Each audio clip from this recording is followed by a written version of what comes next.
Assalamualaikum warahmatullahi wabarakatuh. Halo dan sanak kasadonyo. Perkenalkan, kami dari kelompok 3 dengan beranggotakan saya sendiri, Suci Melisa Fitri dengan NIM 2214070182 dan rekan saya Fuja Endah Sri Dewi dengan NIM 2214070186 dan Miftah Aulia Rahmi dengan NIM 2214070196 serta Rabiatul Adawiyah dengan NIM 2214070180 dari Prodi Pendidikan Guru Madrasah Ibtidaiyah UIN Imam Bonjol Padang.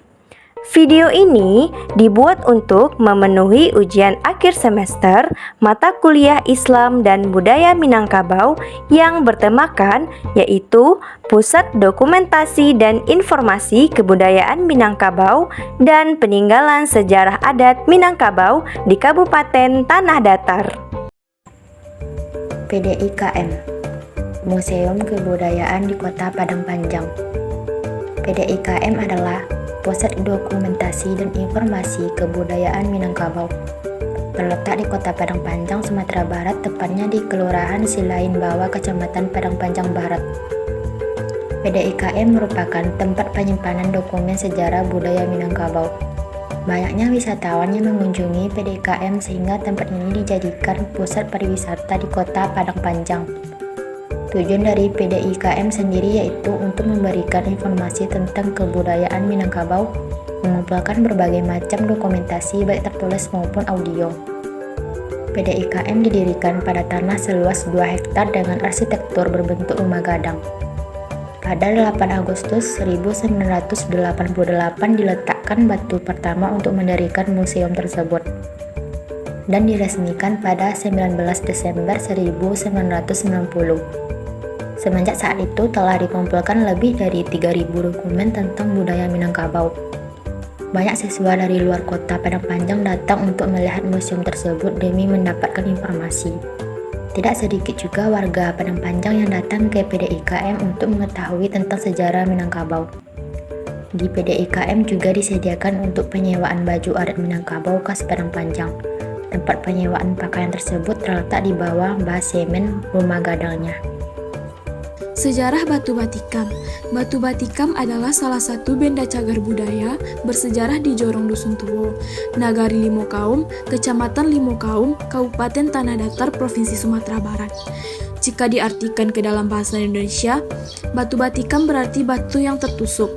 Menurut cerita, kemunculan Batu Batikam bermula dari adanya selisih paham dalam menentukan sistem pemerintahan adat antara 2 orang kakak beradik yang bernama Datuk Perpatian Sabatang dan Datuk Katumanggungan. Kehadiran 2 tokoh tersebut di Minangkabau sebagai pendiri 2 keselarasan yaitu Bodi Caniago dan Koto Piliang. Datuk Perpatian Sabatang dan Datuk Katumanggungan adalah 2 orang bersaudara satu ibu berlain ayah.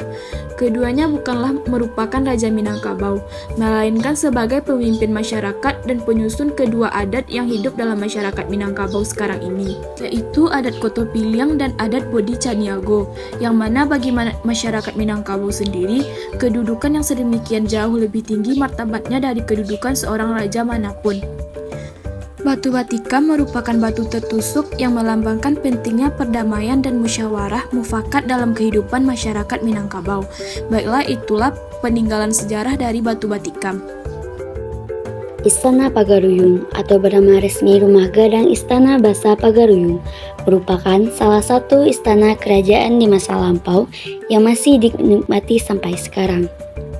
Istana Pagaruyung menjadi salah satu destinasi wisata sejarah yang berlokasi di Jalan Sultan Alam Bagargarsyah, Pagaruyung, Tanjung Emas, Kabupaten Tanah Datar, Sumatera Barat. Di masa lalu, istana ini menjadi tempat kediaman sekaligus pusat pemerintahan Raja-Raja Minangkabau. Perjalanan kerajaan ini cukup panjang dan melalui 2 fase keagamaan, yaitu Buddha dan Islam. Kerajaan Pagaruyung diyakini berdiri pada tahun 1347 dengan raja pertamanya bernama Aditya Warman. Peralihan agama dari Buddha ke Islam terjadi pada tahun 1409. Hal ini ditandai dengan seorang raja Pagaruyung yang memutuskan memeluk Islam dan mengubah namanya menjadi Sultan Alif. Istana Basai yang berdiri sekarang sebenarnya adalah replika dari yang asli. Istana yang asli dulu berada di Bukit Batu Patah di lereng Gunung Bungsu, tak jauh dari lokasi istana yang sekarang. Pada sebuah kerusuhan berdarah pada tahun 1804, Istana Basah terbakar habis. Istana tersebut kemudian didirikan kembali, namun kembali terbakar pada tahun 1966.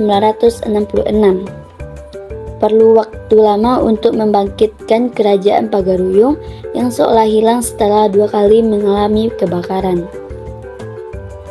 Istana kayu terbentuk 4 persegi panjang seperti rumah panggung dengan atap yang khas. Menonjol seperti tanduk kerbau yang biasa disebut gonjong ini dilengkapi dengan tabuh, rangkaian patah 9, surau, serta didominasi beragam ukiran yang setiap bentuknya memiliki falsafah, sejarah, dan budaya Minangkabau. Tan Tejo Gurhano merupakan sosok yang dipercayai masyarakat Minangkabau sebagai arsitek pertama dari rumah tradisional mereka, rumah gadang. Beliau dipercayai memiliki tubuh yang tinggi sehingga makamnya pun berukuran panjang. Makam Tan Tejo Gurhano sendiri memiliki mitos unik di mana panjangnya tidak dapat diukur karena setiap dilakukan pengukuran hasilnya selalu berbeda-beda.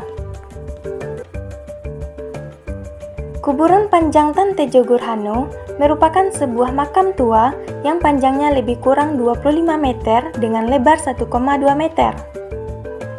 Namun, ukuran tersebut 25 dapat berbeda-beda apabila diukur berulang kali sehingga tidak akan sama panjangnya. Itulah yang menjadi keunikan dari kuburan panjang ini. Tan Tejo Gurhano dipercaya sebagai tokoh arsitektur pertama rumah gadang. Keseluruhan ukuran situs cagar budaya kuburan panjang ini adalah 25,5 meter kali 7 meter terletak di tepi jalan utama Pariangan, sehingga sangat mudah untuk mencarinya. Terdapat 6 pohon Kamboja yang ditanam di atas makam sehingga membuat tanah di atas makam tersebut menjadi terlindungi. Sebelah timur bagian kawasan makam ini terdapat kursi batu yang disusun sebanyak 8 buah. Itu menandakan jumlah nenek mama yang 8. Tempat tersebut disebut juga dengan Balai Panjang. Di lokasi ini juga terdapat tumpukan tanah yang tingginya lebih kurang 2,1 meter dengan diameter 10 meter. Tumpukan tanah ini dipercaya sebagai galian dari makam tersebut yang akhirnya dipergunakan sebagai tempat pemujaan dewa waktu itu. Di puncak tumpukan tanah tersebut terdapat sebuah batu yang merupakan candi yang paling lama yang terdapat di Pariangan, Kabupaten Tanah Datar. Lokasi kuburan panjang ini juga sangat bersih dan sangat sejuk karena ditumbuhi dengan padang rumput ilalang yang ditanami batang-batang yang teduh sehingga terlihat keoksetisannya. Lokasi ini sangat ramai dikunjungi oleh wisatawan walaupun hanya dengan mengabadikan gambar atau foto.